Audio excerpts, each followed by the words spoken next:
திருப்பாடல் 66. அனைத்துலகோரே, கடவுளை போற்றி ஆர்ப்பரியுங்கள். அவரது பெயரின் மாட்சியை புகழ்ந்து பாடுங்கள். அவரது புகழை மேன்மைப்படுத்துங்கள்.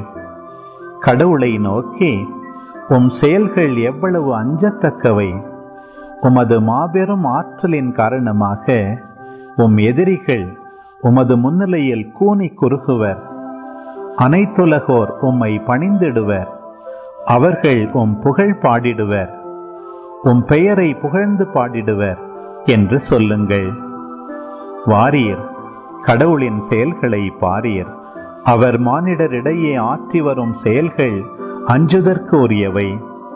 கடலை உலர்ந்த தரையாக அவர் மாற்றினார். ஆற்றை அவர்கள் நடந்து கடந்தார்கள். அங்கே அவரில் நாம் அகமகிழ்ந்தோம். அவர் தமது வலிமையால் என்றென்றும் அரசாள்கிறார். அவர் தம் கண்கள் வேற்றினத்தாரை கவனித்து வருகின்றன. கலகம் செய்வோர் அவருக்கு எதிராய் தலை தூக்காதிருப்பராக. மக்களினங்களே, நம் கடவுளை போற்றுங்கள். அவரை புகழ்ந்து பாடும் ஒலி கேட்கச் செய்யுங்கள். நம்மை உயிர் வாழச் செய்தவர் அவரே. அவர் நம் கால்களை இடறவிடவில்லை. கடவுளே, எங்களை ஆய்ந்து வெள்ளியை புடமிடுவது போல் புடமிட்டீர். கண்ணியில் எங்களை விழும்படி செய்தீர். பழுவான சுமைகளை எங்கள் முதுகின் மீது சுமத்தினீர்.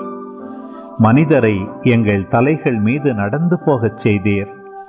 நெருப்பிலும் தண்ணீரிலும் அகப்பட்டிருந்தோம். ஆயினும் நீர் எங்களை பாதுகாப்பான இடத்திற்கு கொண்டு வந்து சேர்த்தீர். எரிபலியுடன் உமது இல்லத்தினுள் செல்வேன். என் பொருத்தனைகளை உமக்கு செலுத்துவேன்.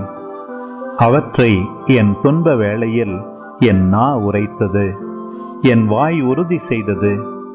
கொழுத்த கன்றுகளை செம்மறி கிடாய்களின் நறும்புகையோடு உமக்கு எரிபலியாக செலுத்துவேன். காளைகளையும் வெள்ளாட்டு கிடாய்களையும் உமக்கு பலியிடுவேன். கடவுளுக்கு அஞ்சி நடப்போரே, அனைவரும் வாரீர், கேளீர். அவர் எனக்கு செய்ததனை எடுத்துரைப்பேன். அவரிடம் மன்றாட என் வாய் திறந்தது. அவரை ஏத்தி புகழ என் நா எழுந்தது. என் உள்ளத்தில் தீய எண்ணங்களை வளர்த்திருந்தேனாகில் என் தலைவர் எனக்கு செவிசாய்த்திருக்க மாட்டார். ஆனால் உண்மையில் கடவுள் எனக்கு செவி கொடுத்தார். என் விண்ணப்ப குரலை உற்று கேட்டார். என் மன்றாட்டை புறக்கணியாத கடவுள் போற்றி. தம் பேரன்பை என்னிடமிருந்து நீக்காத இறைவன் போற்றி.